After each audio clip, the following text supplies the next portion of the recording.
sky so far, but I can't lose it.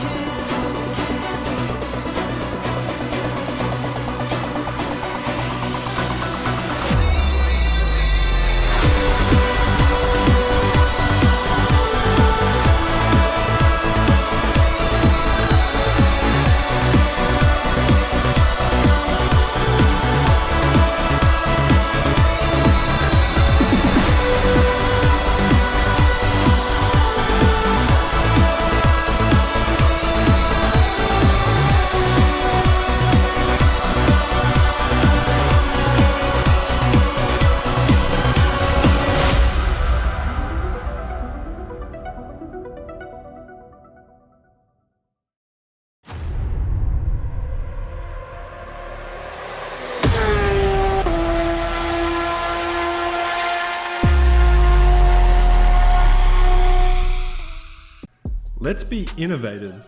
Let's challenge a norm. Let's raise the bar. Let's be the elite.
To be the best, one must beat the best. Ovals, road courses, the streets of iconic cities, race after race, the top sim racing IndyCar stars will battle it out. In sim racing, it doesn't get any better than this.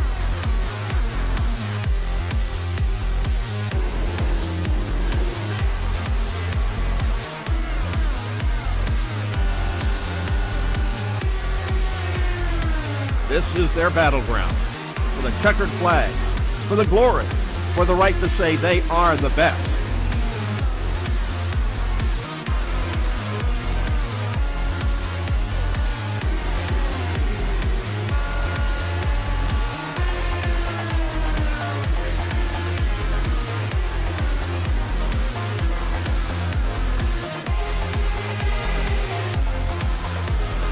The cars and stars of the Lionheart IndyCar Series, presented by Butt Kicker, are ready to race.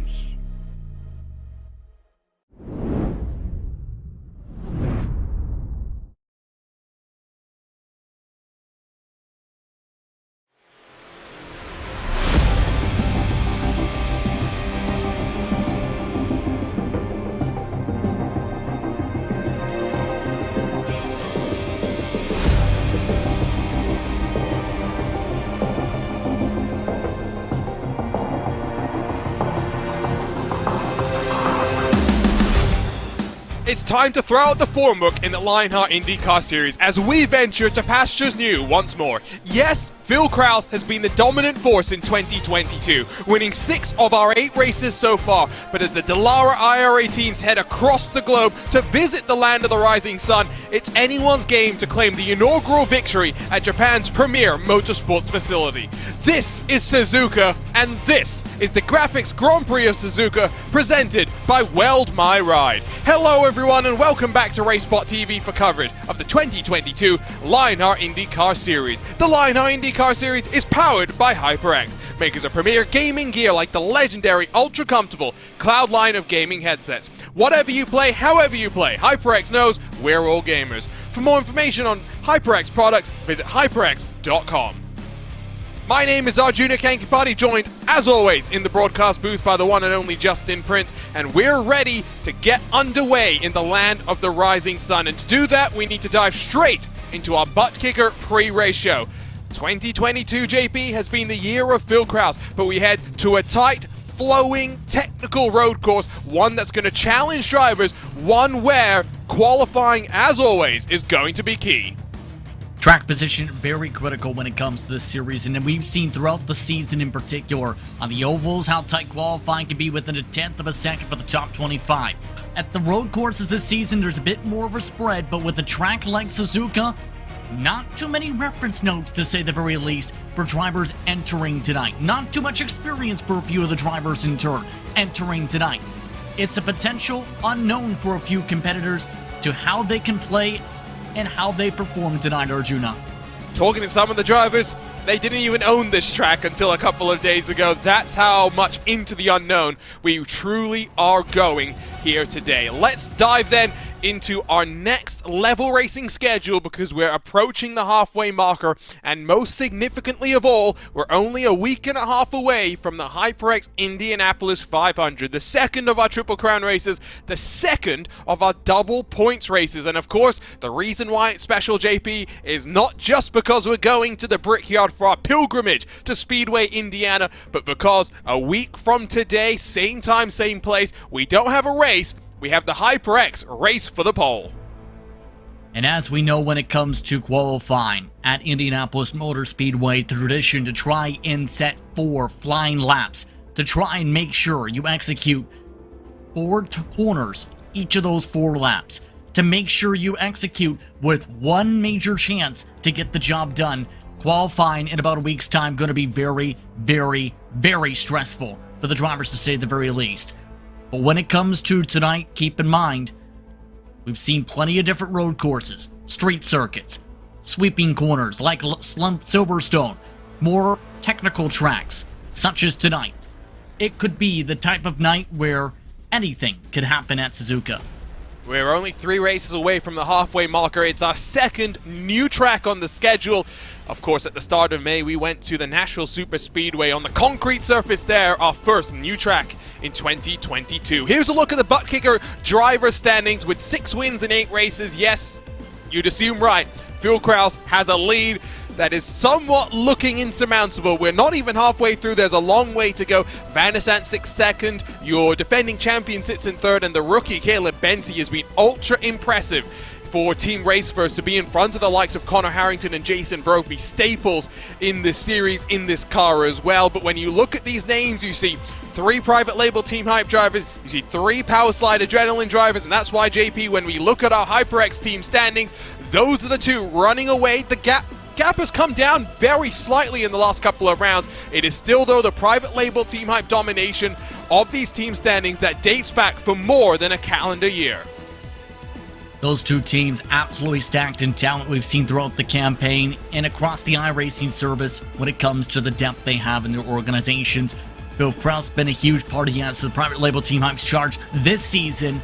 It's not a surprise to see that, especially seeing how well he performed when he started in some events in 2021. And Power Slide Adrenaline, well, they basically retooled more than rebuilt, to say the least, with Adam Blocker trying to go full-time, but also bringing Alexander Van der Sant into the loop, and Andrew Kinsella, and a few others to try and score points under that banner, and add a few more banners in turn for Power Slide, as you see with Power Slide Ignition, for example, in 6th. close for fourth on back, so keep an eye out for that. But of course, our focus will be at the top of these team standings. Let's take a look then at our butt kicker rookie standings, where you lead the driver standings, you'll lead the rookie standings if you qualify as well. So it's Phil Kraus, Van der Sant, and Benzi through the top three. Alexis Newsom, Andrew Marquez, fourth and fifth, with the somewhat disappointing Robert Milechka so far in 2022. Let's see what he's got in store for us today with Mitchell Riggs, Adriano Pinheiro, who put it on pole to start the season in consecutive races, but has somewhat slid backwards since then. AJ Musselman and Kite Bommersbach through the top 10 in these very close and competitive rookie standings, as long as you're looking fourth on back. Here's a look then at your Gomez Sim Industry Series details in Season 10 of the Lionheart IndyCar Series, Year 9 of the Lionheart Racing Series. You're campaigning in this Dallara IRA team, the newest of our American open wheel machines, a custom fixed setup with in-car adjustments, the setup built by RaceSpot's own Andrew Kinsella.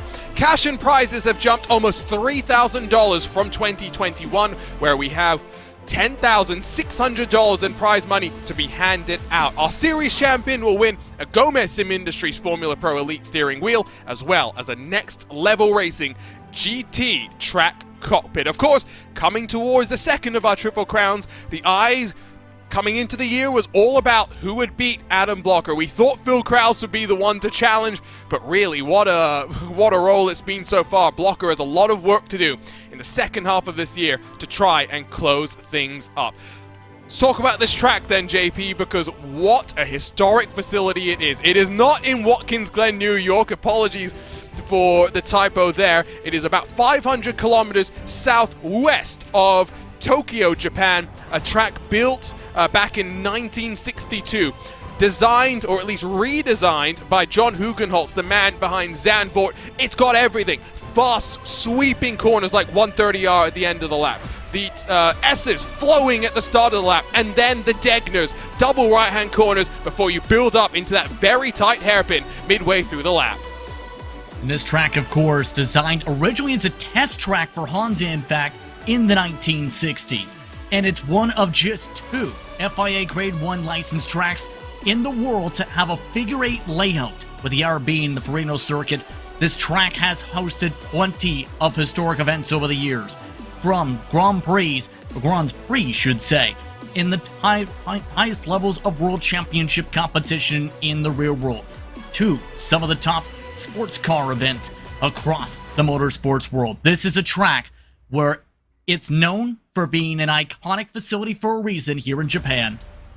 Of course, two facilities in Japan owned by Honda. One, Twin Ring Motegi, was focused on IndyCar, American open wheel racing. This has very much been the home of Formula One in the land of the rising sun. We can't wait to see, though, what our Dallara IRA teams will hold in store for us today. So qualifying is underway. We're going to talk a little bit about that as we work our way through this 10-minute session. Drivers get 4 times lapped, although realistically you're only looking at 2 attempts. You'll go out for lap 1, you'll reset, burn lap 2 and 3 to get a fresh set of boots on the car, and you'll go up and you'll go for lap number 4 again. And as it stands right now, it's close as the top, as you would expect. 900 split Connor Harrington and Adam Blocker. Only 12 times on the board. You also see the gulf in times, 2.6 seconds between the fastest and the slowest so far. And in final practice, before qualifying, Arjuna, the spread was about 5 seconds for the drivers tonight. So that spread could be very substantial. But a few drivers to keep an eye on as things shuffle out. Not just Joshua Chin, who just jumped up there. Phil Kraus yet to record his first lap flying around the circuit. Matt Taylor was also very quick in practice, within about half a second, in fact. The top driver in practice, that being Kraus with a 138.8. One thing to consider here at Suzuka is going fast is about finding the rhythm, but the rhythm in qualifying is very different to the rhythm of the race. So the times that you see in qualifying, the drivers that you see at the top, the likes of Harrington, Blocker, and Chin, yes, you'd expect them to be good in the race trim as well. But someone like Adam Frazier, who's not always been the quickest on road courses, well, the only time will tell how he's going to perform here today when it counts in the race. But I tell you what, while we've got just under 5 minutes left in this session, let's ride around with Adam Blocker for a lap here at Suzuka. Roll yourself through the undulation. Let's find out what it's going to take to go fast around this historic facility. The power slide driver crosses the line. Your defending champion has one flying lap to get provisional pole position. Working the way down into turn 1, throw it in, so high commitment through turn 1. On the run into turn 2, clip a little bit of the curb, run yourself out wide, and set yourself up to carry that momentum all the way through the S's. Balancing on the throttle, balancing on the brake, finding that flow is going to be so important. And as you come out of turn 6 on the run into turn 7, get to the right hand side of the track as you sweep up the hill through the Dunlop S's. Use all of the track on offer. That was nice and tidy from Adam Blocker in sector number 1. In towards the Degners then, hardened through the first part, but 90 degrees through the second part. You get much more on the anchors, you slow that car down. Then into what we've dubbed here on RaceSpotTV, the Kobayashi hairpin. Nice and tidy from Adam Blocker, getting a little bit squirrely as he ran himself into the turn-in point, but ultimately it's not going to be so much of a factor. But realistically, Blocker seems to have thought that lap was not good enough. He's going to try and go again. I don't know if he's really going to have that opportunity, already having burned lap number 3. I don't know if there's going to be enough time to even start a lap 4 around the track. 4 laps available for qualifying, but as we've seen, some of the drivers trying to be very selective in their choices here. Philip Kraus, for example, after he completed his first lap and set the top time on the board for now in the 1:39.4s, elected to come back down, get himself regathered up for another warm-up, and that's what you see with them trying to let it roll, for example, through Spoon, try and get powered up to try and make one more run to try and make sure that pole sticks, because just about all of his competition is on the track currently.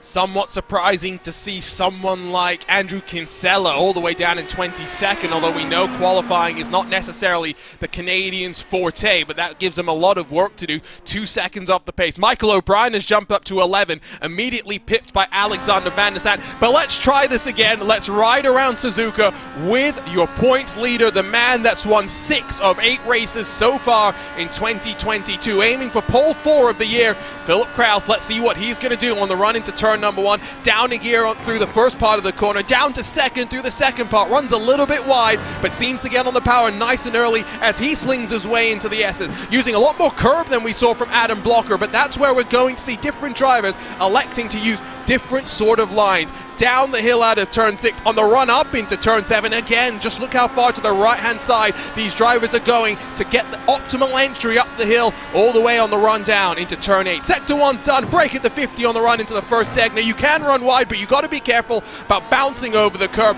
Phil Kraus has got no issues with the curb through the second Degner though on his run up in towards turn number 11. A little bit tidier on the entry, does push wide, locks the inside left as he breaks into the corner, but now getting onto the power nice and gingerly. He'll run himself through turn 12 on the run down into that double left that is Spoon. So critical to break as late as you can here, carry the momentum through the first part of the corner to set yourself up for the exit of the second part of the corner. Track falls away from you, but that's okay. You'll run yourself out to the curb as far as you dare. Any wheel dropped over the curb, you might get the off track, so watch out for that. And then one of the most famous corners in global motorsport, 130R, nice and tidy, nice and committed, full throttle, foot to the floor from Phil Kraus, and now braking for the final heavy braking zone, the Casio triangle. A little bit more curb than I think you want, but he got nicely to the inside, and in fact that lap is done. It's not the first time we've seen it. Phil Kraus practices a pit entry. At full speed nearly, in fact, and right to the lollipop man. On his side, at least, not in our side. But Kraus, regardless there, has a 1/10 of a second buffer over his teammate Connor Harrington. Now it's the matter, though, of can anyone respond in the next 30 seconds? Only a few drivers within range to try it. Here comes Josh Chin. Do remember, Phil Kraus, 3 poles this year, 1 pole in 2021 to his name as well. He is very much on a roll. 8 wins, 4 poles in 18 races so far. Here comes Joshua Chin on a part-time schedule in 2022. He comes to the line, will improve up to second. It's a private label, Team Hype, 1, 2, and 3. Exactly what I think that team is going to be looking for in terms of being able to dictate the strategy and the pace at the start of this one. It's going to be a wild one, to say the very least, off the start, though, when it comes to a track like this in the run to turn 1. It's our first trip to Suzuka, our first trip to the historic Suzuka circuit. We're ready to go for round 9 of the Lionheart IndyCar series for 2022. Let's run you down through your butt-kicker starting grid for the GRAAFix Grand Prix of Suzuka, presented by Weld My Ride. It's the 5th career pole for Philip Kraus as the dominant force in 2022 looks to truck on in Suzuka. To his outside, his teammate in the private label team hype number 93, 300 splits Phil Kraus from Joshua Chin. Connor Harrington will line up inside of Adam Blocker. The two drivers had a fun fight on Monday in iRacing official competition. Can they carry that forward here today? What a run from Adam Fraser in qualifying, 3/10 back to be inside of Lionel Kalisto on row number 3. Some very impressive lap times there, while the 2020 Lionheart Retro Series champion Ryan Otis will be inside of the Lionheart Retro Series champion for 2021, Aaron Morgan. Brian Carey and Alexander Van der Zandt for Powerslide Motorsports will complete the top 10, with Matt Taylor and Michael O'Brien, the Madworks Motorsports duo, right behind them. Rolling from 13th is the New York native in Andrew Marquez. Stefan Larkamp will be alongside him in the sister number 62 car, while Chris Fowler and Kite Bommersbach will share row 8. In a tribute livery today, Tyler Graff in the GRAAFix LPM number 98 will start 17th alongside the Synergy Motorsport Silver number 5 of Brian Beard, while through the top 20 we see Matthias Kraus and Bradley Sexton share row 10. The Candyman will be inside of James Brandt, while Jason Brophy and Mitchell Riggs have some work to do from 23rd and 24th respectively. Chris Lanini and Andrew Kinsella 25th and 26th. Joe Branch and Tony Schowen for Powerslide Motorsport start row 14, while the first of our cars with no lap times on the board is Matt Houston. Robert Malechka will have an end-of-line penalty, which will surely make his race very, very difficult. The qualifying struggles continue for Barrett Rolfe. He's back in the 31st position, while Alex Guyon, Paul Jenkins, Ron Hacker, and Mike Rigney complete our field here today. Well, it's bound to be an exciting race here. And Justin, what are you expecting here today? With these drivers here tonight, expecting things to be very intense from the start, for drivers trying to shuffle for position. A few drivers really trying to sort themselves out through the Degner in particular, as well as the first turn. But when it comes to the overall expectations, expecting tire fall-off to be pretty critical. Mixed tire strategy, in fact, but this race starting off in early morning conditions, track going from cool to hot throughout the run. It's what we see all the time with these IndyCar races, the split tire call. You see Kraus and Harrington on the black tires, Chin is on those red alternate tires, softer, and will really launch at the start of this race. Competition, commitment, excitement. This is Lionheart, and this is the start of the GRAAFix Grand Prix of Suzuka, presented by Weld My Ride. It's a great start from Phil Kraus, immediately fending off the challenge behind. Chin and Harrington slide inside of one another, fighting for second spot, but nice and tidy on the run through turn 1. Looks like all of our cars have gotten underway safely. We fly our way into the S's, fast and furious. Here we are at Suzuka. Frazier still trying to fight with Aaron Morgan amongst those on the primaries, as off into the grass goes Ryan Otis. Lots of craziness in the heart of the pack, and keep in mind, the drivers on the alternates, 16th and wrecking. It's a big crash down the field. It involves Chris Fowler, Kite Bommersbach, and you can see them off into the grass. And the gravel, oh, that's a big one. And for Chris Fowler, well, his car has got cursed on the side of it. It does seem as though he is cursed here today. Into the Kobayashi hairpin. The scene of many a dive, and a dive from Adam Blocker, who will spin around Joshua Chin. And the struggles in 2022 continue for Adam Blocker. Blocker with a broken front wing, Chin absolutely demolished as a result of the incident. Everything imploding at the heart of the pack. Philip Kraus is running away from the pack as a result, so most of the strategy up at the front now is the primary tires. The first driver to get through cleanly on the alternates at this point, since, well, half of them just crashed, is Tyler Graff in 13th. There you see the damage to the front of Adam Blocker's machine, missing the right front of that front wing. Surely you'll see him down to pit lane to try and stymie the damage, but that is a death knell in his race chances. It might be the death knell in his championship chances as well, but Blocker is electing to stay out there on track. That is a bold call. Not sure if Blocker knows that the wing is completely gone at this point. He might find out soon, though, with how things are playing out, or he's trying to hope to keep it as long on the track as possible to make sure he's not off cycle. Try and stretch it for a few laps and take the early pit stop call. Might he be the best friend for the private label duo up the front of the field? That might be the storyline here today. What a first lap that we've had. We apologize for some technical issues. Our graphics are finally up on your screen. You can see the gap that Kraus has, not just to Connor Harrington, but to Adam Blocker and company behind. Say goodbye to Phil Kraus. I think he's on a roller coaster ride with a one-way ticket to victory lane. Looking to try and build more houses and victory lanes across circuits, across the Lionheart competitions. Absolutely dictating the strategy early, but looking at this fight still, lots of hard sends. Frazier starting to have a bit of the struggles. You mentioned it from qualifying. Great in the quali for Frazier, dropping back so far in the early going -1 with Van de Zet looking to go +4.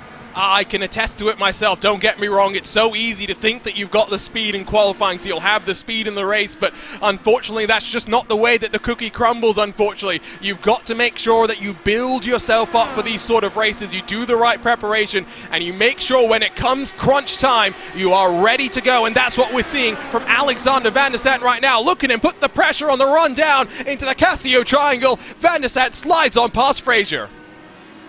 Nice and clean, a little bit deep on the send. Van de Zet able to clear. Here comes O'Brien trying to push on forward. Frazier dropping back and fast like a rock as that 12 machine, this time by in the 142s. Everyone else in the 141 second bracket, all the way to 20th. Left side of the screen, you can see the tire compound selections as Frazier's now going to lose out to Brian Carey, who will pickpocket Frazier's number 12 there. Graaf, Beard, and Kraus, 13th, 15th, and 16th, the first cars to start on the red alternate tires. Talking to the Powerslide Motorsports guys before this race, JP, they thought black, red, black would be the tire strategy to look at. Part of the reason for that is we start in the morning. It's going to get warmer from the start of this race to the checkered flag. Potentially what you can do is make that middle stint on the alternate tires just a little bit shorter.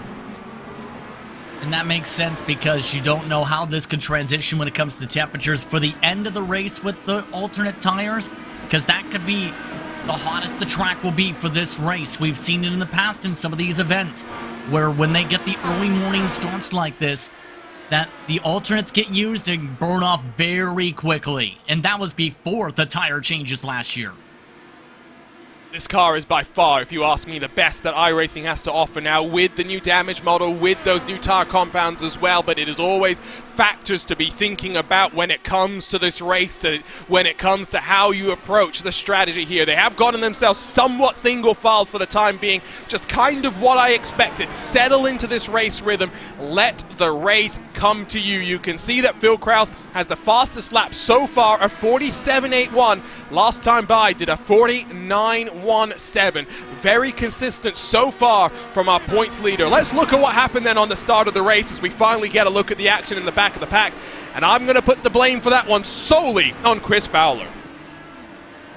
Fowler was in contention for victory in the Speedway Series earlier this week. You see right there, hard contact to Bomber's back. That send not there, especially even on the first lap. And significantly damages Bomber's back's car. Now that 37 mandatory repairs. Chris Fowler having to come in for a wing change as well. Joshua Chin did the same. Let's have a look then at what happened here, because this is the one where I think everyone's focus is going to be. I talked about this being the Kobayashi hairpin. We've seen many a hero or zero kind of a move in the past, but I think this one, 6 of one, half a dozen of the other. We're not getting the best angles to really call what's going on here. I thought Fowler was squarely to blame for what happened before. I take a look here. Blocker is a little bit aggressive, a little bit late with the move as well. You'd likely put it down to over-aggression from a driver that has struggled in 2022.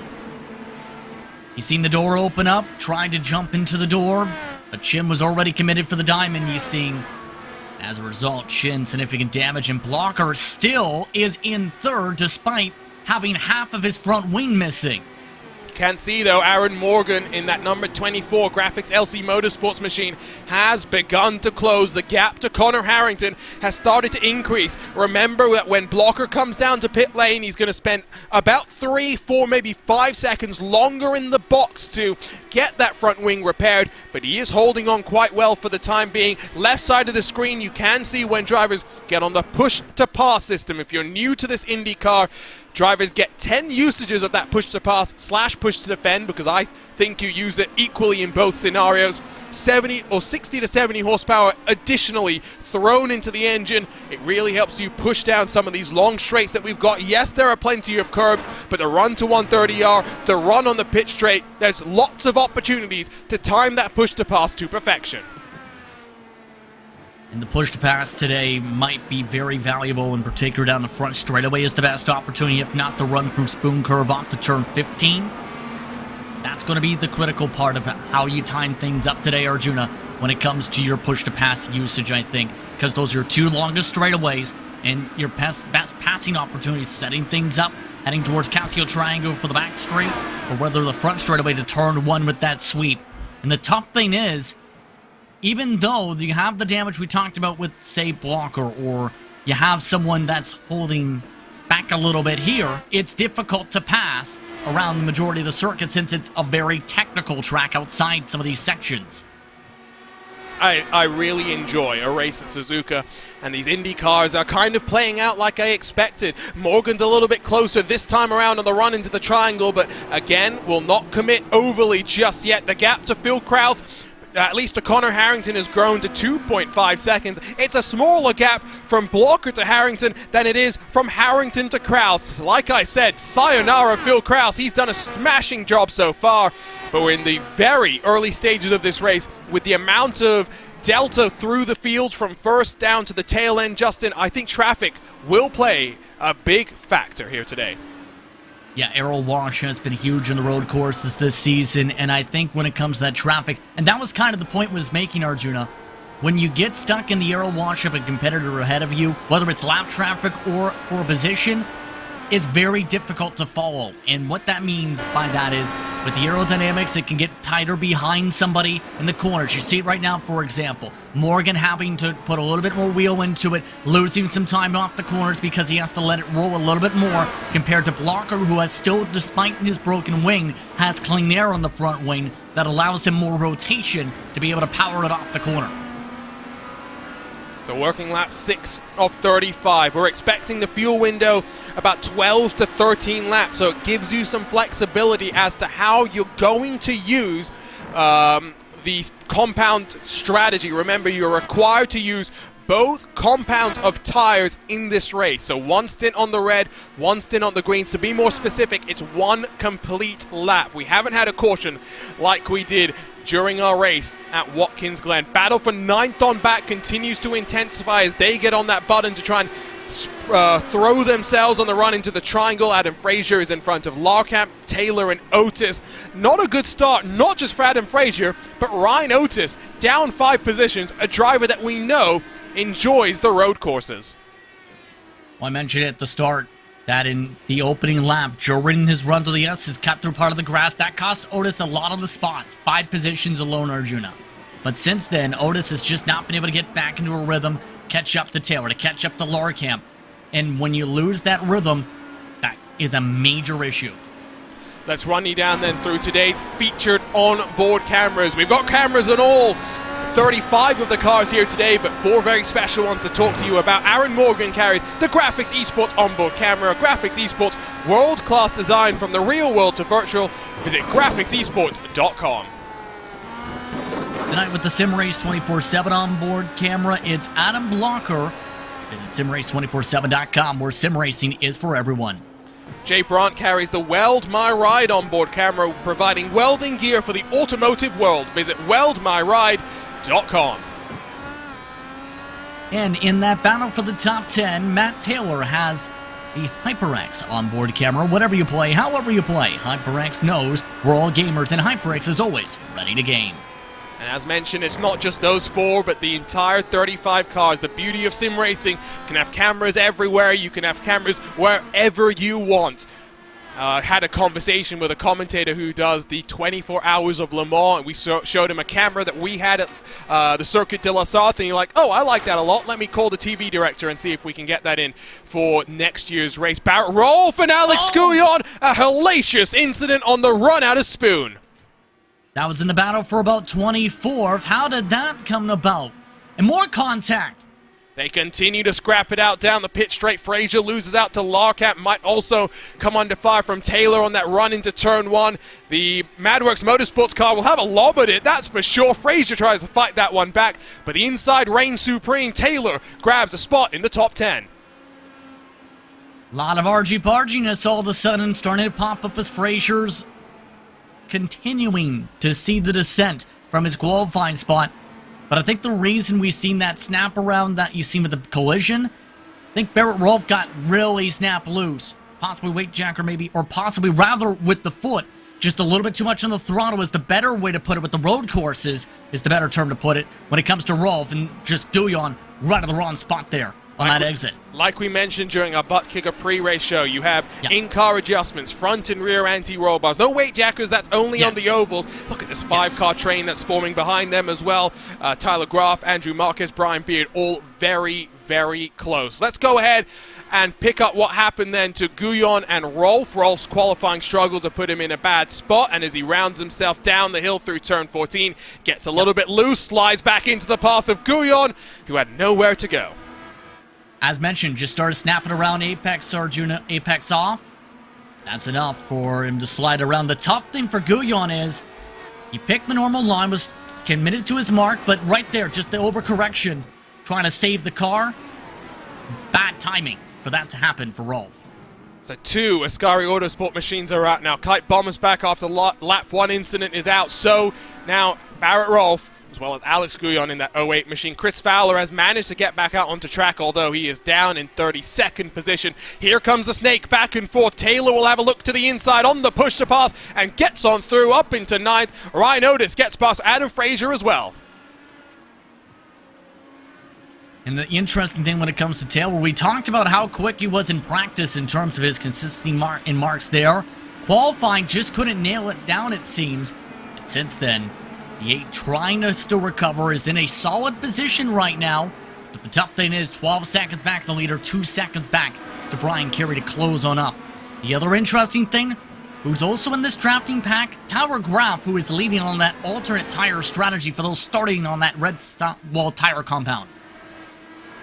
Still very curious how it's going to play out there. Again, left side of the screen, you can see those options as Larkamp a little bit deep opens the door for Ryan Otis to try and get the push to pass working on the run down into Spoon. Now has got the horsepower advantage, does not necessarily have the speed advantage just yet. Frazier's got a great look of what's going on in front of him. Otis burns the push to pass, does not get on through. Not what Otis may have wanted right there, but at the same time, the push to defend might have been a possibility with Frazier also gaining some momentum.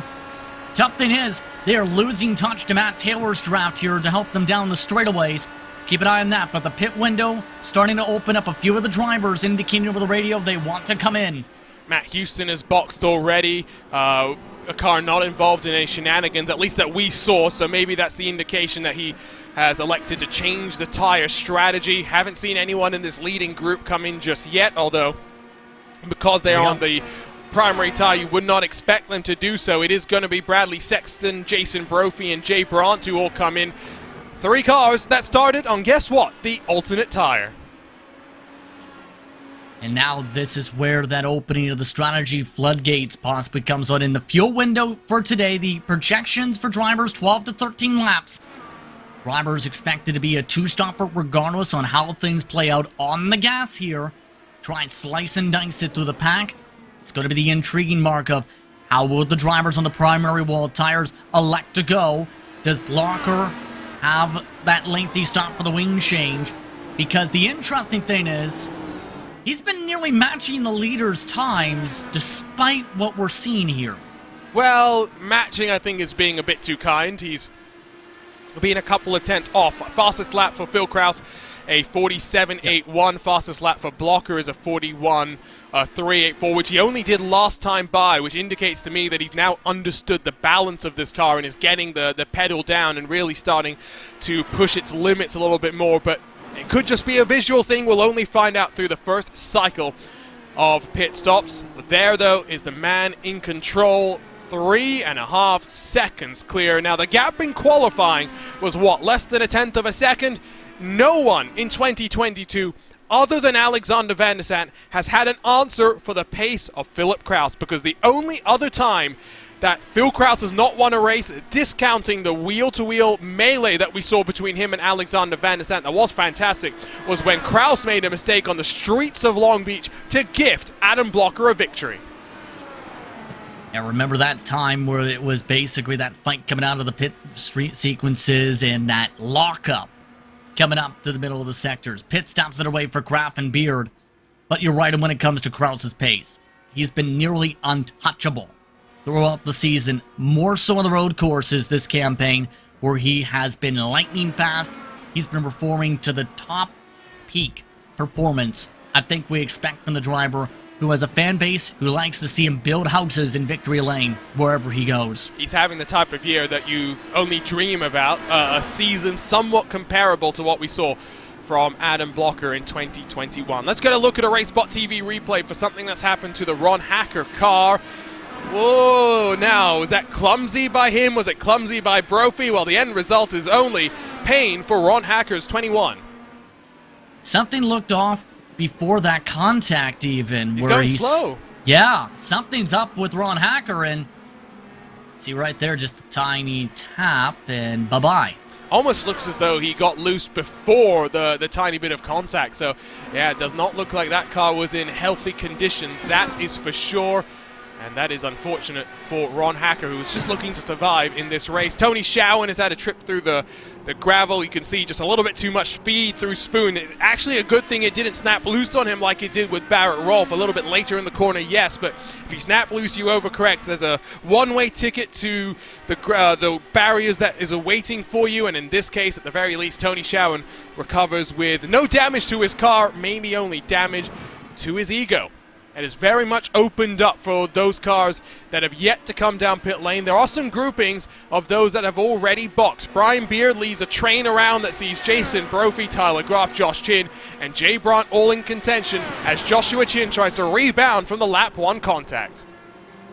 The tough thing when it comes to the Chin situation is, remember, he's already on lap 10 of a stint after having to come in for the wing change from the crash. So now will be the intriguing part of how does he try and play the strategy here? Because right now he's very tight in some of these margins, possibly, on how this plays out for the rest of the run.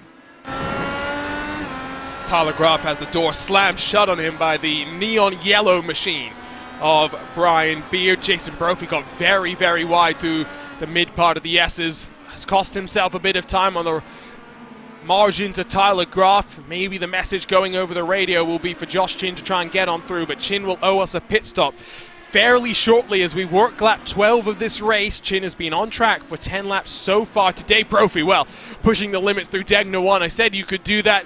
You don't necessarily want to be doing that in race trim. Van der Sant all the way to the inside of Lionel Callisto through the Casio Triangle. Van der Sant has done this once before. Will try and set it up out of the corner, but unfortunately runs into the back of the 97 machine, who comes straight to pit road.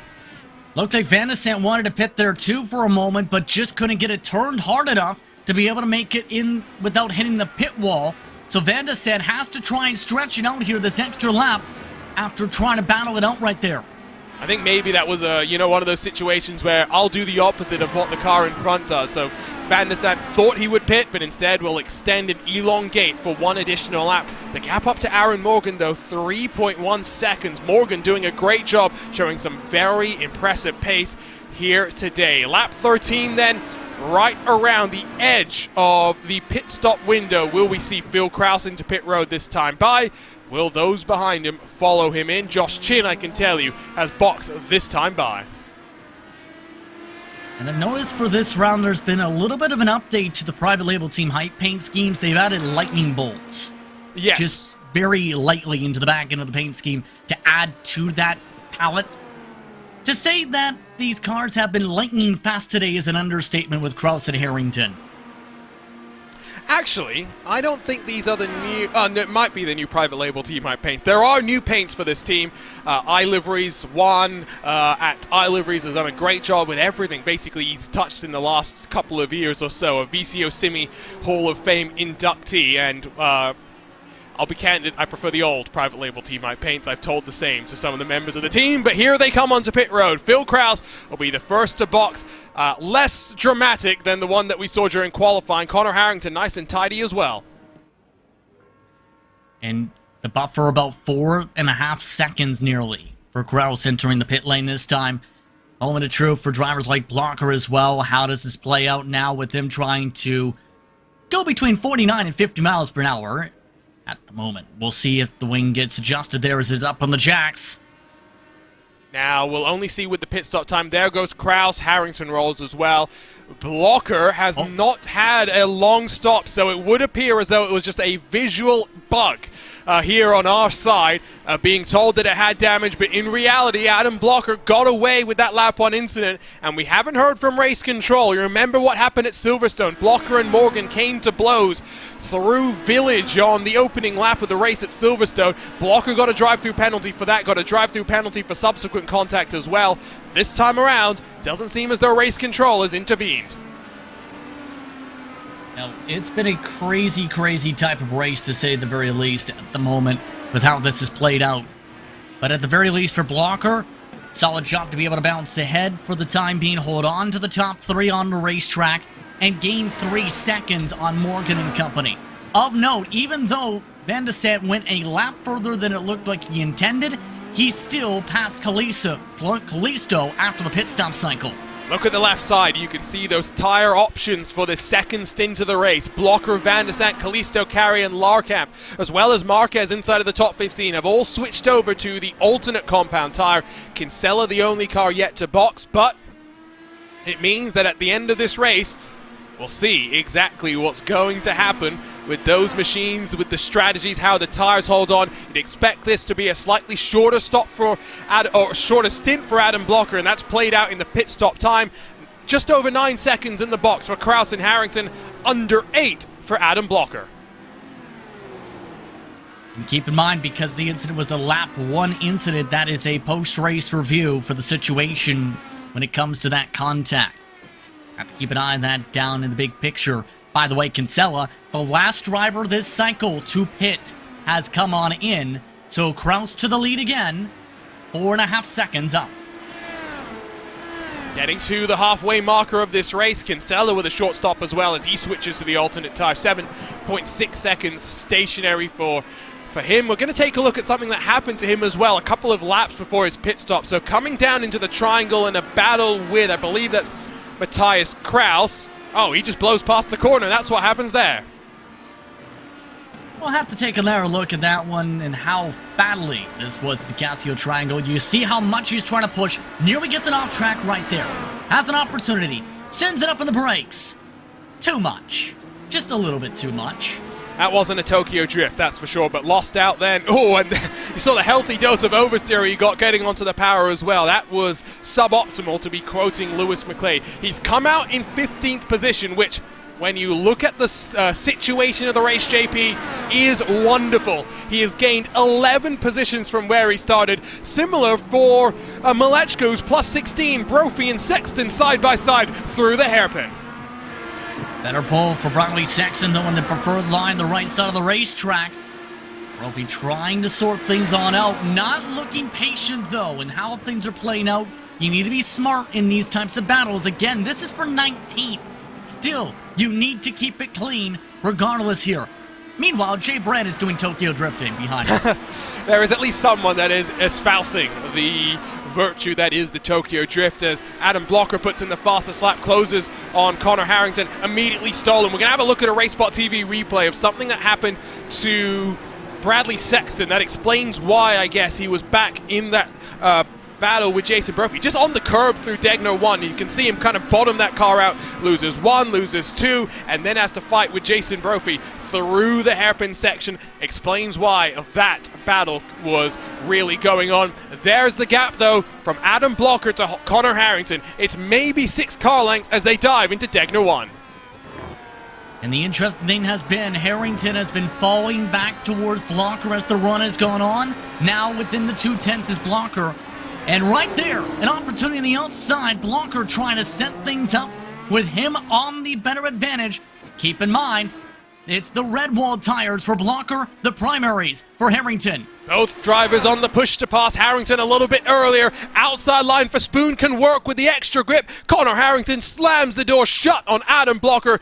This battle is by no means done, but what this might do at the end of the race is allow Connor Harrington to hold this position through the next cycle of the race. He goes defensive on the button once more on the run down to 130R. This is flat to the floor, ultra committed, and Harrington forces Blocker off the track. And I think now a little bit of the give and take kind of got burned up with the contact before, or Harrington can burn up his rear tires missing the corner. These drivers are racing like it's the last lap for the race lead at the moment, rather than the battle for second at the halfway point. And look at that, Harrington jinks into the pit road exit, will fade as well to hold on to that position, but surely the tempers are flaring if you're Adam Blocker. Kalisto's made a mistake that has dropped him behind Brian Carey. It's starting to pick up, the tempo is starting to pick up. We thought it would settle down, but no, it's really starting to intensify.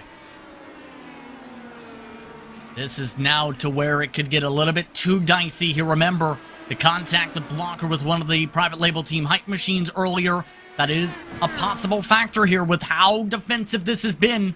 But it's also huge for Harrington's strategy here because he has to know that the tire is going to fall back in his direction by the end of the run based on the trends this season. Hence why it's important to hold him off, because then he's going to be on the reds for the next run likely. These drivers have started to be a bit more loose with the push to pass, but not such an issue this time by as they work their way through sector 2 on the run down into turn 13. Blocker looks one way then the other. It's all about the exit though, down the hill through Spoon. If he can get a good run here, get on the push to pass nice and early, the door will present itself. He's got a great slingshot off the corner. Neither driver on the push to pass this time around.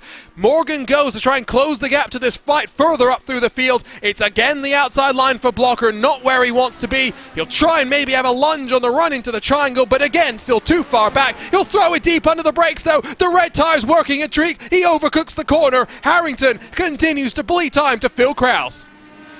This is getting a little bit absurd with how this is playing out halfway through the race this time around for these drivers, mind you. To start lap 18, here comes Blocker. Uses that push to pass and will try and blow on through. Harrington again will fight this one back. He is Phil Krause's best friend. Up and under attempted from Blocker. Harrington is defending for his life right now. Huge amounts of time. 2 seconds lost in this fight in the past lap and a half alone. Harrington not wanting to give this up. Blocker still keeping it pretty calm in Sector 1, but Sector 3, he's been really intensifying the pressure on Harrington. Not looking as calm as we've seen from him in the past. And do remember, if he does have to come down to the box earlier, which you'd expect for him on these red tires, he might come out into traffic, so that will be playing into his mind as well. Again, defensive from Harrington, allowing Blocker to really set the corner up. Harrington runs a bit deep and compromises Blocker. Again, the status quo continues to remain as it is. The gap between Krause and Harrington, almost 7 full seconds. Yeah, something's got to give here, and Blocker trying to pressurize mistakes, trying to force some more, and nearly turns Harrington for it.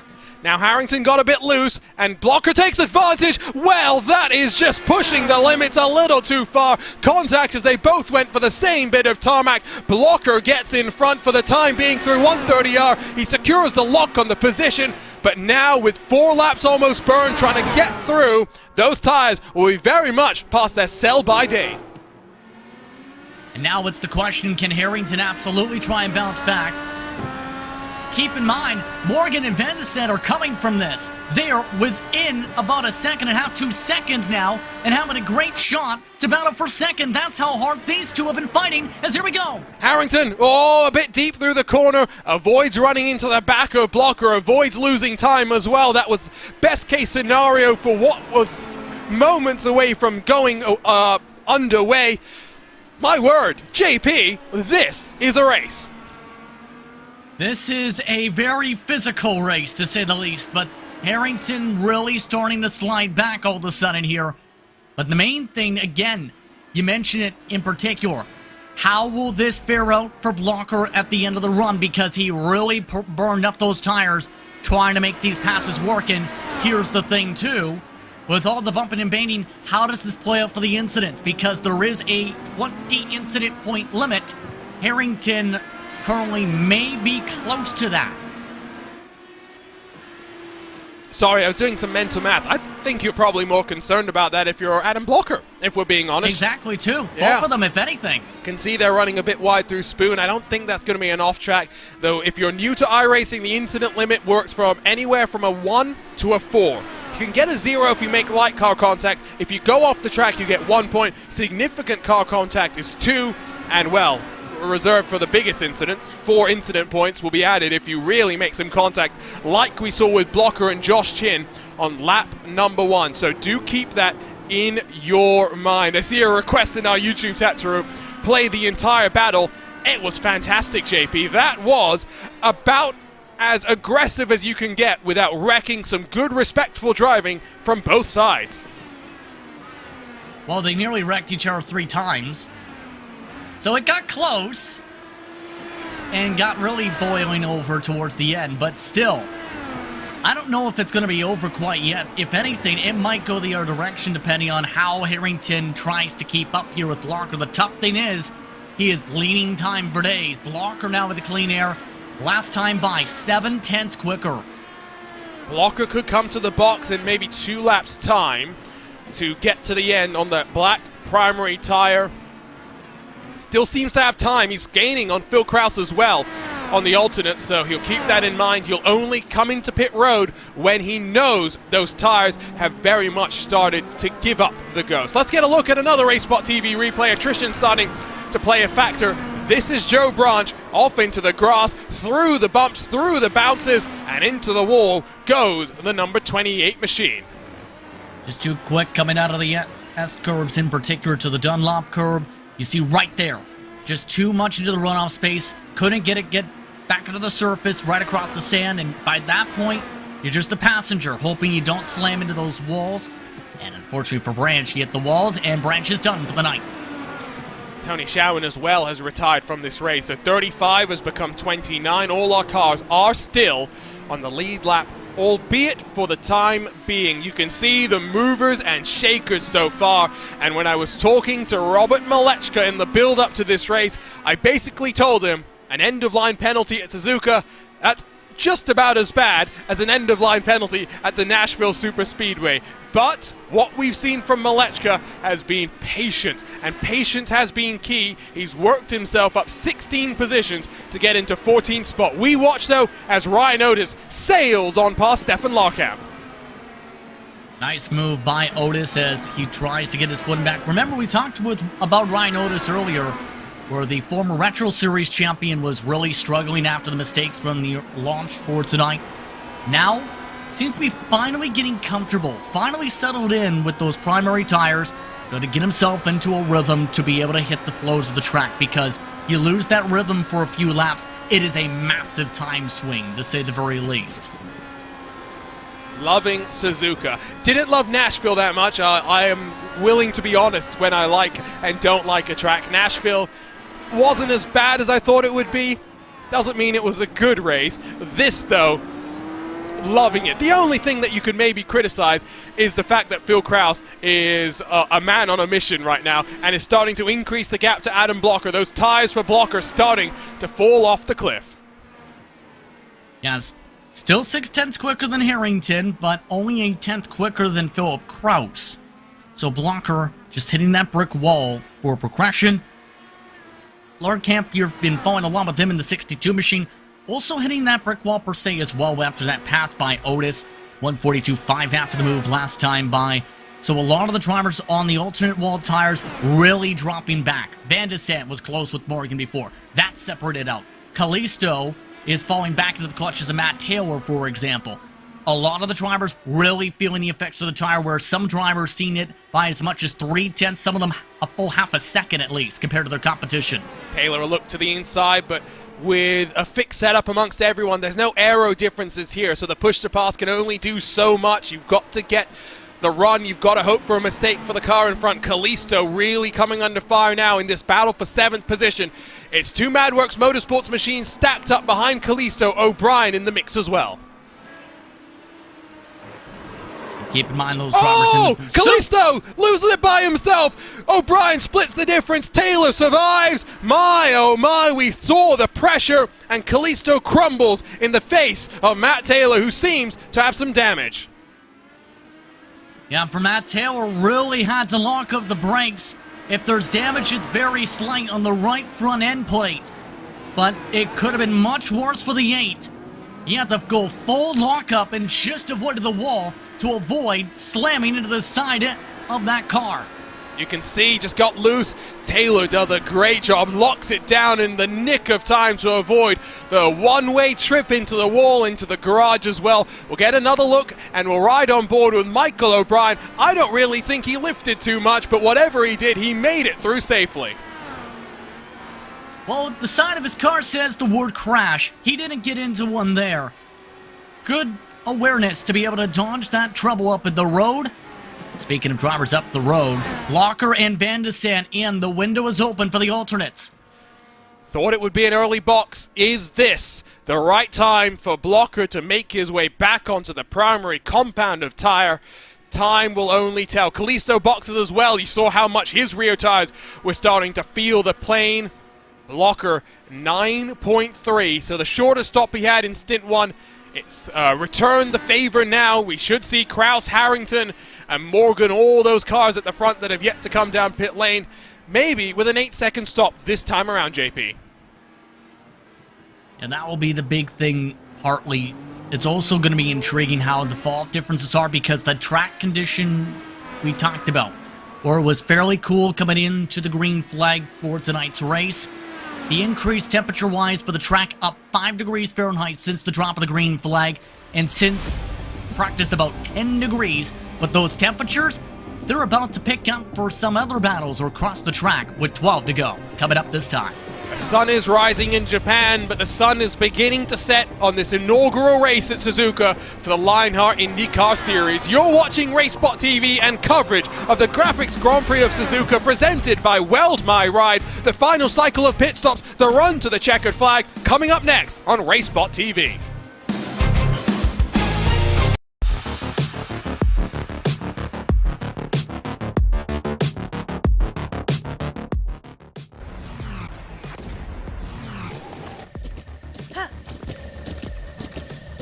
With the Butt Kicker Gamer 2, what you see and what you hear is what you feel. Butt Kicker. The future is feeling.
Welcome back to RaceSpotTV and coverage of the 2022 Lionheart IndyCar Series. We're live at Japan's premier motorsport facility for the first time as we are underway for the GRAAFix Grand Prix of Suzuka, presented by Weld My Ride.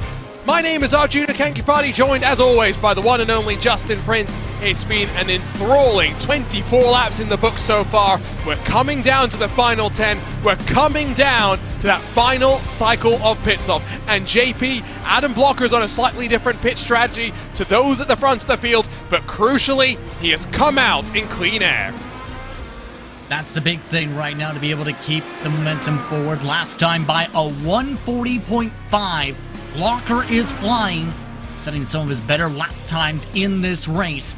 Main thing will be, how will the pit cycle fare out for Kraus, Harrington and company, because Blocker is trying to do everything he can to try and recover after losing so much ground early, as Morgan and company expect them to come in this time. Morgan already in. So watch the gap to Morgan then. That will be our first indication of maybe how far away we expect Blocker to be in comparison to Harrington. I think that's really the battle track. Here's an incident wall for Paul Jenkins, who gets it wrong on the exit of 130R and miraculously does not run into the tire barriers. Right on board with this number 35 machine. You just see runs, oh, it doesn't even run wide, just very, very loose midway through the corner. And that, JP, is another reason why this track is so tricky. Takes so much preparation and practice to learn this facility as well, to make sure, say, you know those pit deltas, because that's a question I think a lot of drivers need to know. It's about 27 to 29 seconds tonight based on the amount of fuel you put in, Arjuna, and that will be critical to keep in mind for the battle with Harrington and Blocker, for example, for second. Have to factor in as well the time to get down to pit road speed, to get back up to racing speed once you release yourself from the limiter. So maybe around 30, 32, 33 seconds is the number that we're looking at. We'll only find out, though, in about a lap or so's time, as we're within those final 10 laps. We wait to see when Phil Kraus, Connor Harrington will come down to the box for the final time today. The gap between Kraus and Harrington is considerable, 8.5 seconds, and Phil Kraus will be the first to box for the final time this race of the drivers switching to the primary compound of tire. Well, they are on the Blackwell tires currently. That's the critical thing. But now Harrington also into the lane. Now it will be the tricky part for the rest of the way. Where does that one car cycle? Because Blocker was coming and closed in a few seconds before the pit window opened for him. Kraus already off and away. A quick stop. So it's going to be a big gap then to Adam Blocker. Well, that is for sure 7.8 in the box for Phil Kraus, as expected, slightly shorter. What is it going to be for Connor Harrington there? There goes Blocker, sails on past. You've got to remember, though, Harrington has the preferred compound of tire for a short run. We still have 9 laps to go, though. If Blocker can frustrate Harrington as much as Harrington did earlier in this race, don't count out Blocker from holding on to second. Here's the tough thing for Harrington. Remember, he struggled past about lap 7 on the run with the primary tires. How will that stack up with the alternates? And remember, the track temperature, the hottest it's been now in the race, up to 90 degrees Fahrenheit around this circuit. I think you got to watch for Aaron Morgan closing as well. I said Kraus was the first to box on that compound of tire. It wasn't, in fact. Morgan came in earlier, even earlier with the likes of Matt Taylor, so we'll get a good glimpse as to what the fall off is going to be. And look at how close Morgan is close to Harrington. Of course, the tires for Morgan up to temperature. Harrington not looking forward, looking backwards instead. You mentioned that issue for Kraus when it came to Long Beach. Remember, that was after the tire compound switch on cold tires. Harrington really tight on the cold tires, it looks like. Morgan now with that lap put on and the pressure's built up right now on those tires, really sailing as he tries to close. Harrington already going for push to defend.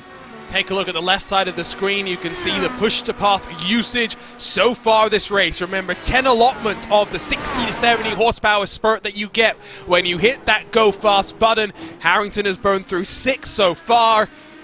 Morgan, Van der Sant, Blocker all with 5 left to use. They're relatively equal, only 2 real opportunities to use them down this main straight and likely the run out of Spoon Curve. You could, if you wanted, try one out of Dunlop on the run up to the Degners. You could try one out of the Kobayashi hairpin on the run into Spoon Curve. There are opportunities. You got to set yourself up. It's as simple as that, and the gap is closed. Blocker has slipped backwards very quickly. Harrington and Morgan right in his dirty air. That's with the 4-lap difference on the tires and the faster short-run tire, absolutely. Even those push-to-passes. Several others who are also trying to gain ground, like O'Brien and a few others. How do we use them? But with this fight, expect the boxing gloves to come out. Ding, ding, it's time for round 3. Gloves come off in this sort of a situation. It's a bare-knuckle brawl. Harrington's going to go the long way around, will set up the exit of the corner, and surely get on the push-to-pass. In fact, he doesn't need it. He's got such a great exit off the corner that he gets on the button so late, he's already cleared himself. Blocker tried to defend, but did it too late. Harrington's on through. Blocker has got to try and fight this one back. Harrington sends it deep once more. Blocker trying to keep up. That's the tough thing now. He's on the slower compound of this part of the run, and already seen that difference. Harrington has used several push-to-passes this lap. He knows how important it is to break away, but Blocker has that advantage by a sizable margin now for later on in this run. So coming to 8 to go for these drivers, 7 to go, excuse me, as Kraus goes faster yet. A 1:39.106. Incredible speed. Michael O'Brien gets past Brian Carey in his charge up through the field, 8.8 seconds back from Alexander Van der Sant. You have to assume that's all that O'Brien's going to be able to get. Watch for Ryan Otis to try and get past Carey as well. Carey, a sitting duck on that black primary compound of tire. Gap between Harrington and Blocker already up to 0.8 of a second. And growing with that clean air on the front wing of Harrington. Harrington turning some of the quickest laps of his race. Main reason he didn't have a personal best? Well, he had an off track in that battle for the pass, but don't forget about Aaron Morgan and all of this, who's also on that same compound and is looking to fly now. The tough thing is, trying to get around Blocker. He hasn't finished in front of Blocker in a while on a road course. Well, remember what happened between Blocker and Morgan at Silverstone. Not once, but twice. They came together. Before that, no, I know, but my point being, do remember there's some tension between these two drivers. Morgan was very frustrated, thought he had the pace to challenge for overall victory at Silverstone, didn't even get the chance, cleared out, and not even half a lap into the race. 9/10 back, almost a second back is Morgan from Blocker, and the gap from Harrington has opened up to almost 1.2 seconds. If Blocker's got any chance of fighting for second, he needs the tires for Harrington to fall off, and fall off now. and that's the huge thing right now. The thing is, the fall, if we talked about this, usually shows up in about 3 laps from now. Not right now. He's only 3 laps in. Morgan 4 laps in. So that fall off might not give Blocker too much time here to be able to try and get a pass back, to be able to finish in second, one of his better runs of the season, since picking up some momentum early with some of the struggles in the victory earlier in this year. Ryan Otis past Carey, who's now lost 2 positions. Sees Taylor Frazier all lurking behind him as well. Frazier's recovered back up after what was a difficult start to the race for him. Looking like he will gather a top 10 finish, at least for today. As into turn 1, they go once more. 35 cars took the green, 28 still out there on track. Might see a bit of lap traffic in the form of Chris Lanini as well as Chris Fowler start to play a bit of a factor. Not necessarily for the race lead. It might be interesting, though, if they affect that battle for second spot. Still about 11 seconds to buffer for that before it becomes a panic. But the main thing to consider when it comes to 27, 28, Fowler and Lanini, they are battling for position. So that may become a little bit of a bottleneck effect there. Same can be said about this battle you've been seeing on screen here. For example, you have Matt Taylor trying to battle it out for 8th position on the red wall tires. Carey sticking it out on the primaries. Ian Frazier looking to try and be on the prowl. Here is Frazier. Remember how good he was in qualifying?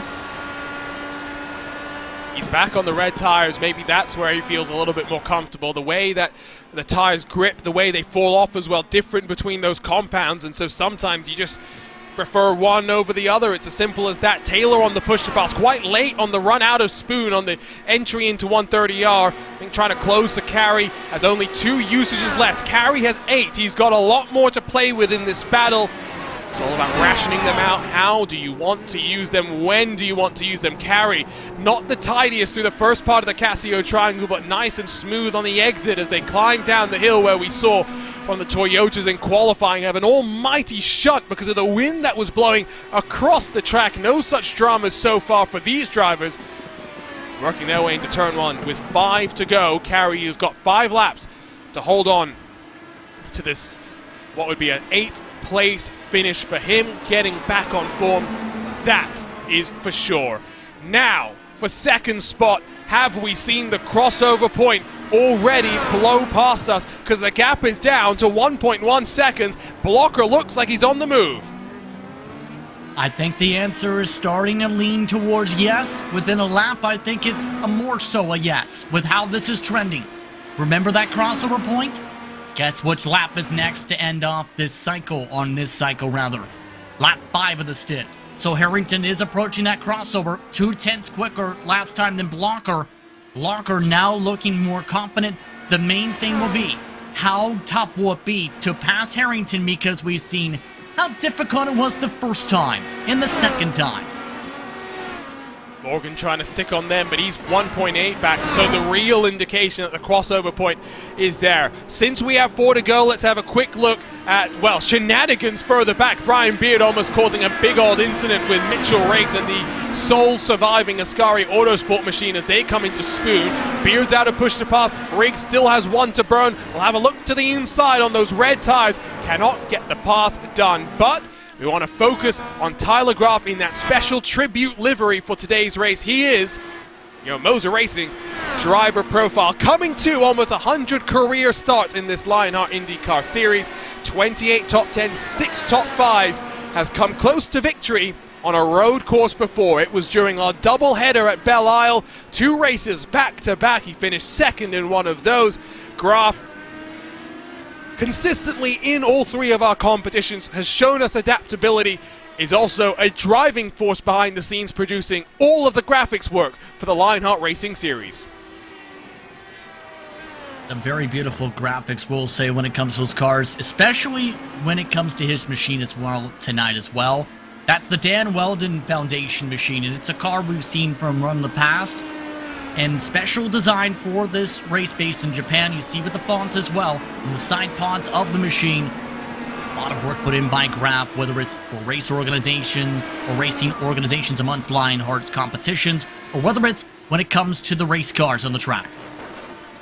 So the crossover point seems to have swung in the favor of the primary tires. Blocker is now 6/10, almost half a second closer to Connor Harrington. Brian Carey has pulled an advantage to Matt Taylor. So as we come to 3 laps to go, the fight is well and truly on. Ding, ding, ding, ding. How about round 4? Here comes the snake, with Harrington using a lot of those push-to-passes earlier on this run. Now it's to where Blocker can be on the offensive. I don't think it's so much about the push to passes anymore. I think it's more about Connor Harrington holding on to the tires, making sure he does not present the opportunity for Blocker to have a look, for Blocker to have a go. It's as simple as that, as they wind themselves up and down through the S's, through Dunlop. They sweep on the run up to the Degners, gap down to 0.4 of a second. And I'm not liking what I'm seeing when it comes to Harrington's grip levels. He's really struggling in the very technical parts of the track. Yes, is nearly went off the track a couple times. That is where Blocker is really gaining with those Black Bolt tires now. Here's a perfect example. Lock up for Harrington. Not so much for Blocker. He nearly hit him. They both did not get the greatest of runs to the hairpin, that is for sure, but you can tell the momentum, the pendulum has swung back in favor of the Powerslide Motorsports driver. You have to remember as well, Blocker is going to be under investigation for the shenanigans on the start.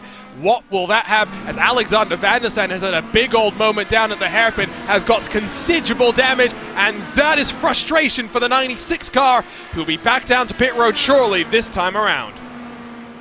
Broken nose means mandatory damage repairs. Bad luck for the 96. Blocker is looking for the move, though, for second with 2 to go. Not there. Harrington shut the door just in time. There's a lot of snaking and weaving on the part of both drivers. You got to be careful on the run into the braking zones. You don't want to get in trouble. Connor Harrington burns his penultimate push to pass. Still has 1 to go after this. Blocker's got some in reserve. 2 laps to go at Suzuka. Surely Harrington has just got to survive for these 2 laps at Suzuka. In the main points, he's got to make sure to execute. The S's, this is where he's really struggled. As well, the run through Spoon Curb, he's gone wide nearly a couple times there. Blocker really settling in on this section. Not able to take advantage, though, with the white bobbles because of that air wash. Not a passing opportunity usually here either, but a good setup for this part of the racetrack onward. Down through Degner 2 they come. Look how close Blocker is. Will he try a move that only Kamui Kobayashi could dream of? Not going to be given the opportunity. Harrington will cover the inside, will try and hug it tight, and on the exit of the corner, it's nice and tidy from Harrington, but Blocker with those rear tire grip advantage has got a monster of a launch on the run down into Spoon. Blocker will look to the outside line. The place you don't want to be will back out of it for now. Harrington again slides himself deep. Blocker try to look. My oh my, coming to 1 to go. It's still raging on for second as Phil Krause has cleared himself clear for the race lead. There goes the push to pass for Harrington. Blocker now using it a little bit later. Looking like Blocker wants that extra bit of speed. More so for the Casio Triangle.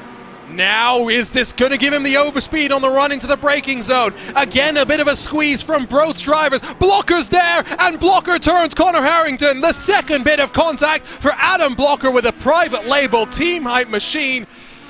The first one I put squarely on Adam Blocker. This time by, we're going to need a couple of looks at it, JP, but you have to think it's likely more racing incident. Blocker was definitely there. Tempers building up on the final lap now of the race.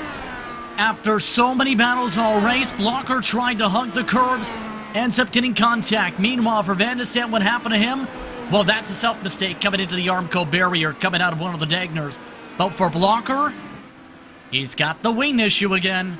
Well, it doesn't matter. It's 1 lap to go. It's as simple as that. Let's grab a couple of looks if we can. This is not going to be the lap. We're going to have to try and get it up. We got half a lap to go. Let's not focus on the controversy. Let's focus on the good, which is another dominant performance from Phil Krause. Now, while everybody's been having a boxing match with and without gloves for second, Phil Krause has been having a nice Wednesday night drive, to say the least. Quickest car on the track, very calm. So let's get a quick look. We're only going to get 1 look at it here at the RaceSpotTV replay machine because Phil Krause is coming to take another victory in 2022. From up above, you can see Blocker as a nose there, and Harrington just tries to turn in. I do think that is something Connor Harrington did to himself. And while one private label team car, hype car suffers in the final stages, one continues to dominate. Phil Krause wins race 7 of 9 in 2022. He is marching to the title. He conquers at Suzuka to win by almost 14 full seconds. What a day for Philip Krause. What a run for Philip Krause. He's built another house in HyperX Victory Lane with absolutely dominant speed from the jump, from qualifying to the race itself. But in turn, was also able to take advantage of some of the battling behind and run away and break the toe and run ahead with his strategy to the checkered. Get a look at the rest of the cars coming to the line, close between O'Brien and Ryan Otis. Brian Carey able to hold on as well. Another fantastic road course race. Yes, the Lionheart IndyCar Series is a bit more swung in direction of the ovals, but when we go turning left and right, we know one thing, we are in for a treat. Harrington is going to be feeling a little bit disappointed, a little bit aggrieved with that contact, but again, I think he did that to himself. Just turning in when there was a car alongside, maybe you thought Blocker would back out, but it was coming to the final lap. You have to have thought both drivers were not going to give any quarter. It was as simple as that. And unlike what I was saying when we finished up at Nashville, JP, I very much want to see another trip here to Suzuka. I think so as well. It's one of my favorite racetracks as well, to be honest, because of how some of the battles can fare out. It's a track where a lot of craziness can happen, too. You never know when it could strike. Guess what? The craziness struck tonight. But this is, for a reason, one of the top tracks in the world. You've seen a lot of the reasons for it with the racing it puts on here at Suzuka. What an absolute treat. And as we now gather ourselves up and take a deep breath, let's go ahead and take a look at our SimRace 24/7 race result. 14 full seconds. It was never in question. After lap 1, we waved sayonara to Philip Kraus, our winner once more in the Lionheart IndyCar Series. It's a remarkable run that continues to roll on. Phil Kraus, 9 wins in 19 Lionheart IndyCar Series starts. Adam Blocker gets podium number 62. Still investigations to be had by Race Control for the lap 1 shenanigans that he had with Joshua Chin. We'll see what Race Control has to say about that. Aaron Morgan will round out the podium for the GRAAFix LPM team. He's going to be thrilled with that. It's just his 3rd podium in what is now 35 career starts. Connor Harrington with that issue on the last lap will finish down in 4th. Michael O'Brien, Ryan Otis, Brian Carey, Matt Taylor, Adam Frazier, and Lionel Callisto through the top 10. Adam Frazier at least making up some positions in the second half of the race after sliding backwards in stint number 1. Stefan Larkamp and Andrew Marquez, the teammates, swap positions into 11th and 12th, while Robert Malechka from the back of the field up 17 positions into 13th. What a drive from him and from his teammate Andrew Kinsella, plus 12 for the Canadian. Matthias Kraus, Jason Brophy, Tyler Graf, Mitchell Riggs, Josh Chin and Brian Beard will complete the top 20. It will be Chin that's most disappointed, but still showed some impressive pace. What could have been if not for the contact? Bradley Sexton, James Brandt, Dustin Wardlow, Matt Houston and Paul Jenkins, all finishers on the lead lap, while rounding out those cars in the field that got to the checkered, Chris Fowler, Chris Lanini, and Alexander Van der Sant. Mike Grigney and Joe Branch begin the graveyard of cars that we had here in Suzuka, with Powerslide Ignition's Tony Schauin in 31st. Behind him, Ron Hacker, Alex Guyon, Barrett Rolfe, and Kite Bombers back. A frustrating day, to say the very least, for the Ascari Autosport team. And with that look top to bottom at our SimRace 24/7 race results, we lead ourselves directly into the HyperX post-race show, because the Lionheart Racing Series is powered by HyperX, makers of premier gaming gear like the legendary ultra-comfortable Cloud line of gaming headsets. Whatever you play, however you play, HyperX knows we're all gamers, and HyperX is always ready to game. For more information, visit hyperx.com. And waiting for us in HyperX Victory Lane, the roll continues, the streak continues. It's Phil Kraus victorious once more. Phil, surely you're getting bored of winning, bored of talking to us. That's 7 wins in 9 races in 2022. Arjuna, don't be silly. I love talking to you every race. But yeah, it was a pretty calm race today. I pretty much just controlled the pace the whole way through. Yeah, I don't know really what to say about it. I just kind of rode around. I had a bit more pace than Connor, and obviously him and Adam are having a pretty big battle through the second and third stint, so that just kind of allowed me to scoot away. Well, I mean, you didn't have much action. What was the track like? What was the setup like? I think most people don't really have many thoughts about us going back to Nashville, the other new track we've been to so far this year, but at least based on what we saw up here in the booth, we definitely want to come back here next year. Yeah, it was definitely an interesting setup. It had some issues. Words are hard. I apologize, Arjuna. I feel like I said that last race too, but turn 1 is a particularly dangerous place because the front left gets so far on the track. Sometimes it just tries to pull you around, but I don't think Kinsella could have done much to improve that. He was telling me about that because we asked him if there was anything he could do about that. No, there wasn't really anything, but I don't know how it raced really. I didn't get to see much racing, but from what you said, I'm going to take your word for it and say it's pretty good. But Suzuka's always a really fun track to drive around. It's just a really fun track to hot lap around. I have no doubt that we'll be speaking to you soon, hopefully with a microphone that doesn't sound like you're 300 meters underwater in a submarine. Congratulations, Phil, a winner once more. Cheers, Arjuna. Phil Kraus, like I said, sounds like he's underwater, but a man that had to fight back from some deep waters was Adam Blocker, who joins us now. And Adam, after lap 1 contact, you had to fight back with what we thought was half a wing, but the pit stop time didn't really tell us if it was or was not.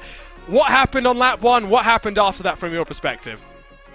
Yeah, first of all, I did run the whole stunt with half a wing because with the pit stops here, you don't have the crew guys, so it fixes the front wing during the rest of the stop. So honestly, I got really lucky.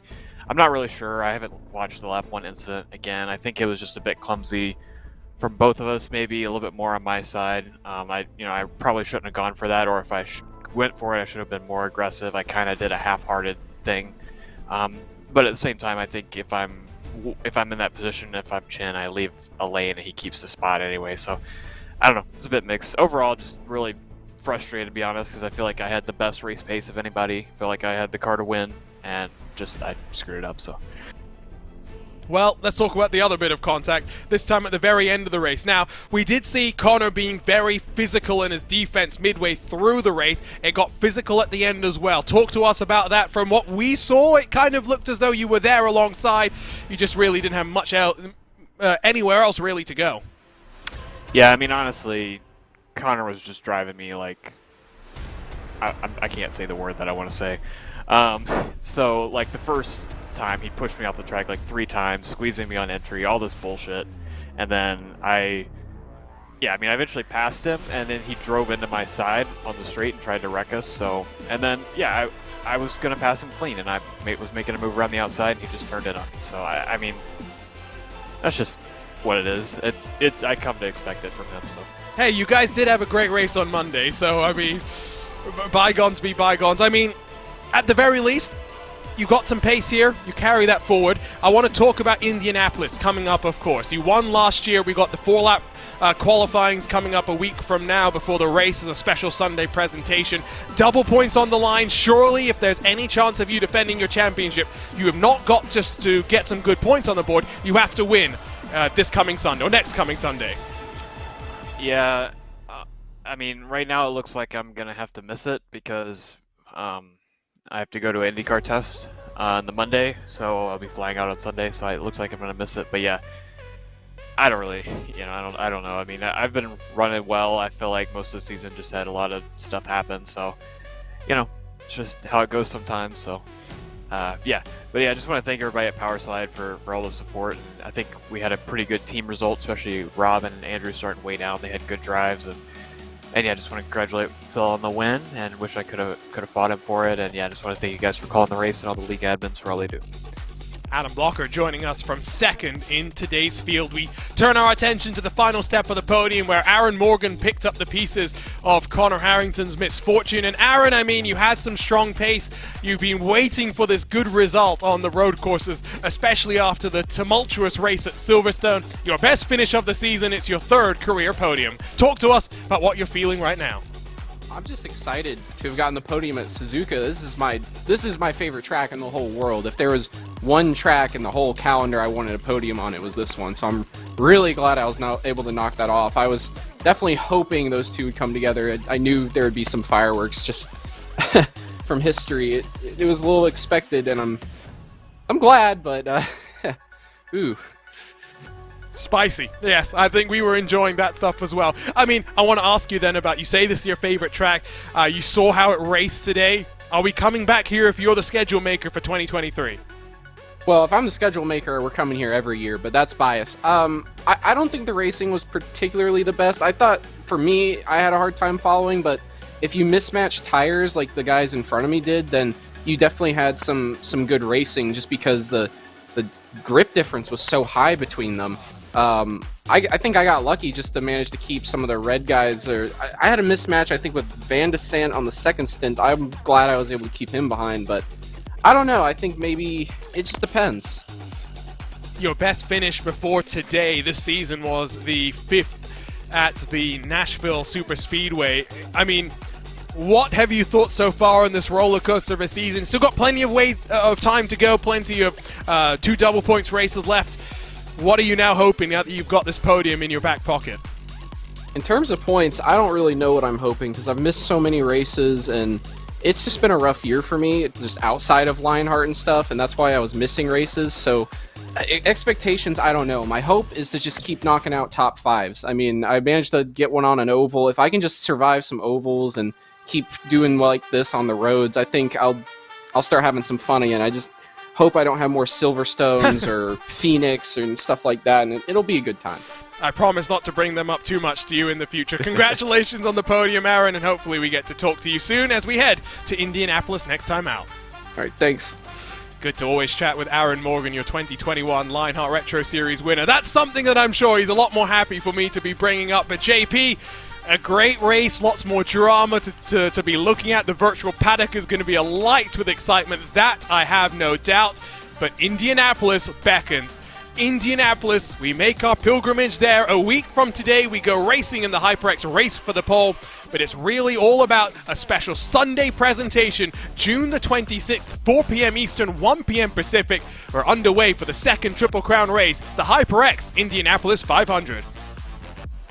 And of course, last running of this event put on a show with Adam Blocker adding his name to history with the multiple winner of this event. Now, with the pressure built up from tonight and some of the tempers building up tonight, who knows what happens at the Brickyard, and who knows how history is written this year. Well, correct me if I'm wrong, JP, because unfortunately I believe I missed the call of that race. I was very frustrated to miss that. Didn't we go caution-free? Or do we just have the caution at the start of the race? I forget. It was a very clean race that year. I do remember Brian Carey won't be thrilled that I'm bringing this up, but Brian Carey had a bit of a turn 1 moment, or rather I should say turn 2, because it happened in between turn 1 and 2. Took out a large chunk of the field. He was frustrated, drivers were frustrated, but sometimes that's the way the cookie crumbles. And to quote some famous people, Indianapolis sometimes, JP, will pick its own winner. Exactly. You never know how strategy will play out. You never know how your luck will play out. You never know when a caution may come out. You never know what could happen in Indy. June the 26th is the race. Again, same time, same place here on RaceSpotTV. You'll want to join us, that is for sure, on the June 22nd for the HyperX Race for the Pole.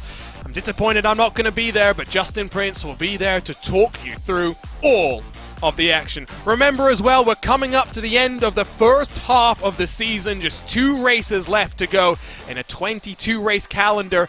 Things do fly on past. But before we say goodbye, we'd like to thank all that helped make this possible.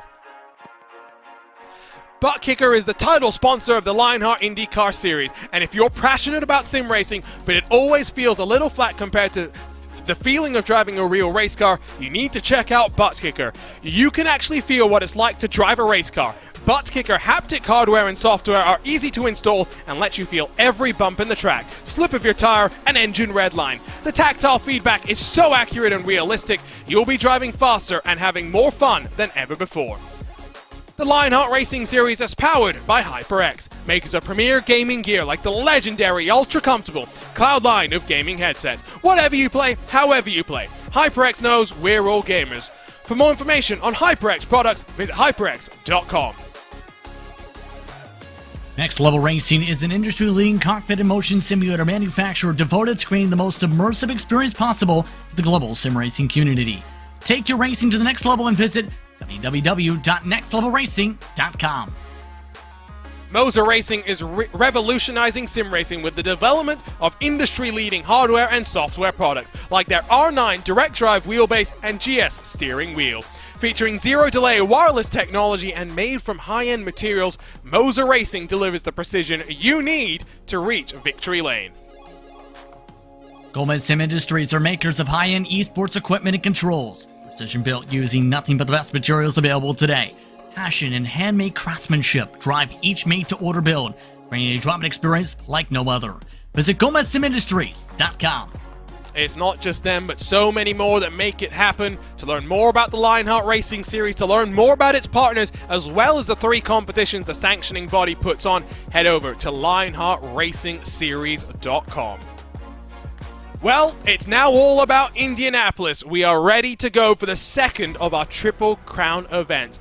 Join us June 22nd for the 4-lap qualifying shootout, the HyperX Race for the Fall. Poll, same time, same place on RaceSpotTV at 10 p.m. Eastern, 7 p.m. Pacific. Then the following Sunday, June the 26th, it's a special presentation on RaceSpotTV of the HyperX Indianapolis 500 as Adam Blocker looks to continue the momentum that he's building up race by race, continue the streak of victories that he has at the Indianapolis Motor Speedway. That race and every race in Lionheart is live on RaceSpotTV. And for the team at RaceSpot, for my co-commentator and Justin Prince, we thank you for joining us and we say goodbye from the land of the rising sun. Suzuka put on a show, but one thing is not different. Phil Kraus is a winner once more, 7 victories in 9 races. The momentum continues to roll on. Phil Kraus seems to be unstoppable. The Kraus train has stopped off in Suzuka. Will he stop off in HyperX victory lane at Indianapolis? We'll find out next week on RaceSpotTV. For now, we bid you farewell.